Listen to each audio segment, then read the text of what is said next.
Some Nigerians are now calling for the release of Nnamdi Kanu. We are seeing these hashtag free Nnamdi Kanu all over social media, including Vice President Atiku Abubakar, activist Omoyele Sowore, and other Southeast leaders. And I know that this is coming especially after we saw reports from the North Katsina state, specifically of officials holding peace meetings with terrorist leaders under Operation Safe Corridor with pledges of reconciliation.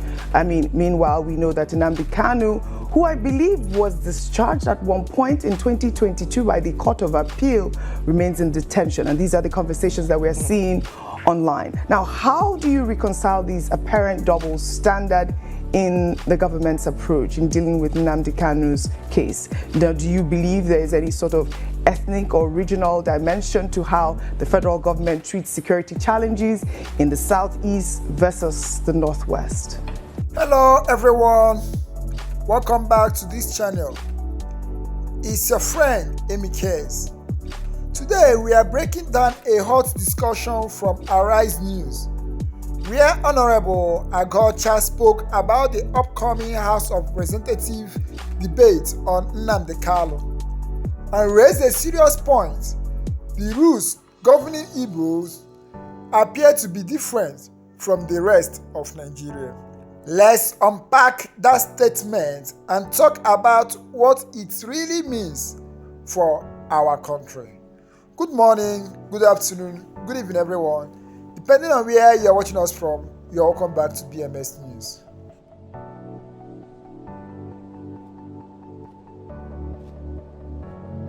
So here is the background. The House of Reps is reportedly setting up a debate around the continued detention and case of Nnamdi Kanu, leader of the indigenous people of Biafra, IPOB. This debate comes after growing pressure from political figures and civil groups calling for fairness, justice, and dialogue. During the Arise interview, Aguocha, who represents a constituency in Abia State, said something that resonated with many, that the way federal authorities handle Igbo-related issues often feels different from how they treat similar cases elsewhere. Look at what we are fighting is even to get treatment. There are a whole lot of people in that gap previously that were held by the state that even demanded to go overseas to get treatment for their ailments. But Nnamdi Kanu, it seems that we have to go 10 steps further, sometimes more challenges, uphill task, to even get the government to consider giving adequate medical treatment to Nnamdi Kanu. You also look at in the administration of criminal justice, the charges that have been put forth to Mazen Nnamdi Kanu, when others that were also in the same gap were pardoned or exonerated by the court. At the determination of the court, they were free. But Nnamdi Kanu has been subjected for 10 years in trial. Now, whether you agree or not, that statement touches on a deeper issue: trust in national justice. When people feel singled out or unfairly treated, it damages unity, and that's something Nigeria has struggled with for decades. On one hand, the government insists it's acting under the law, that no one is above national security. But on the other hand, people in the Southeast are asking if it were someone from another region, would things be handled the same way? That question fairness is really what Aguocha's point highlights. It's not just about one man, it's about whether justice is consistent across the board.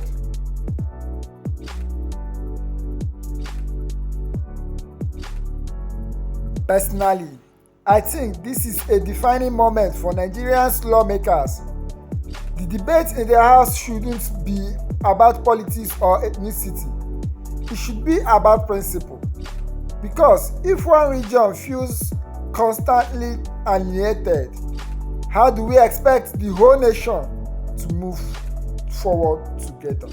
And for us young people, Whether you are a trader, entrepreneur, or student, this teaches a bigger lesson. Question systems, but do it with knowledge and peace of mind. Let's engage issues intelligently instead of emotionally.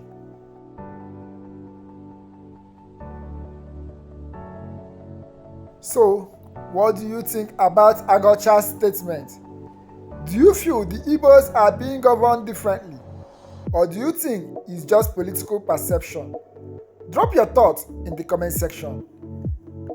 And please remember, if this is your first time of watching our channel, feel free to subscribe to our channel, like our videos, share our videos, and please don't forget to turn on the notification bell in order to be getting our updates.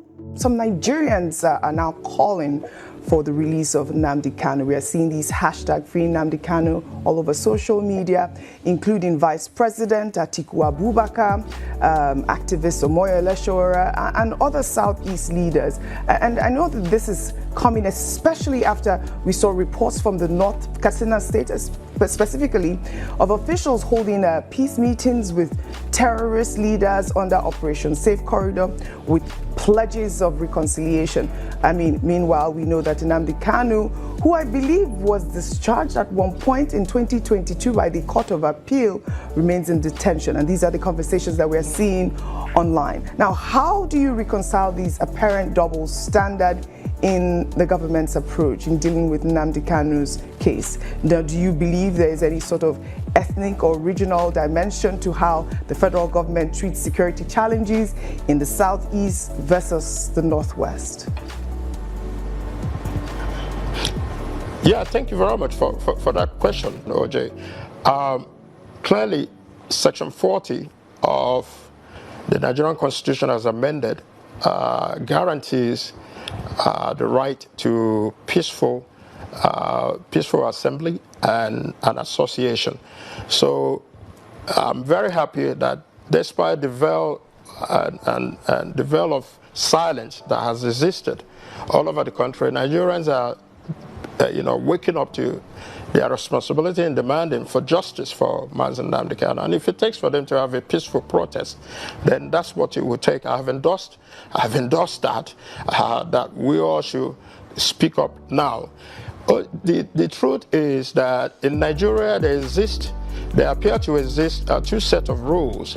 One specifically for the Igbos and another for the other Nigerians, especially in the administration of criminal justice in Nigeria, where an Igbo man, goes through a whole lot of challenges than any other tribe in Nigeria. That bias, I don't know where it exists and comes from, maybe since after the post-Civil War. But we are all Nigerians, regardless of our ethnic backgrounds, regardless of our cultural backgrounds. The same right that exists for a Northerner, for a Yoruba man, for any other tribe otherwise minded, is the same right that should exist for the Igbo man. There shouldn't be any special exceptions. I mean, look at Nnamdi Kanu. See, look at what we are fighting is even to get treatment. There are a whole lot of people in that gap previously that were held by the state that even demanded to go overseas to get treatment for their ailments.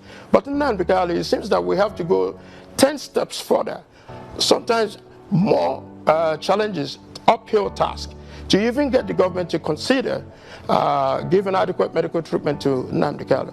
You also look at in the administration of criminal justice, the charges that have been put forth to Nnamdi Kanu, when others that were also in the same gap were pardoned or exonerated by the court. At the determination of the court, they were free. But Nnamdi Kanu has been subjected for 10 years in trial. 10 years in trial, and to no end would that happen.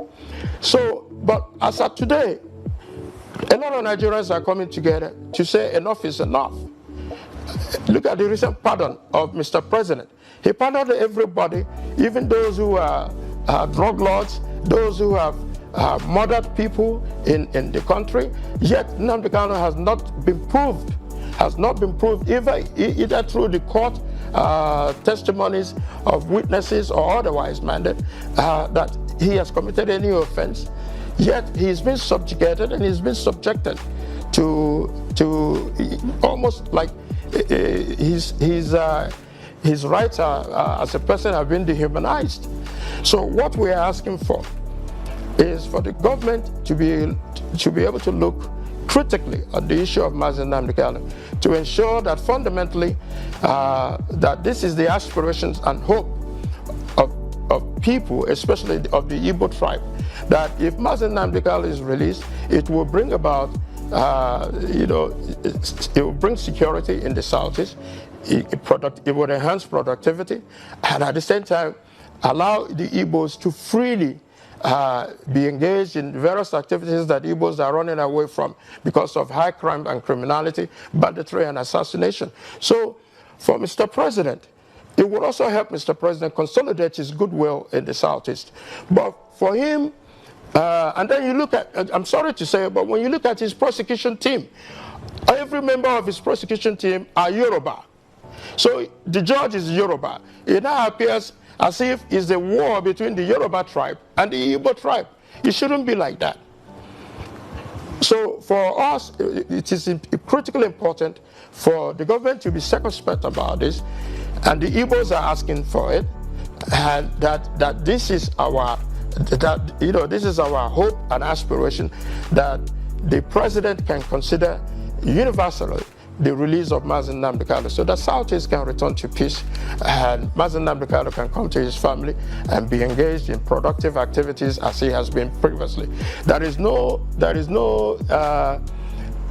he's demanding for and demanding for the welfare and well-being of his people is not, again, it's not a crime. Right. Anybody can demand for the betterment of their people. After all, their people, which are the Igbos, themselves have felt exceedingly marginalized in this project called Nigeria. But we are Nigerians. We need to come together and work together, hand in hand, to ensure that what is good for the other tribes and what is good for every other person is also good for the Igbo man, and begin to stop this hatred, biases that occur when it's an Igbo man than otherwise stated.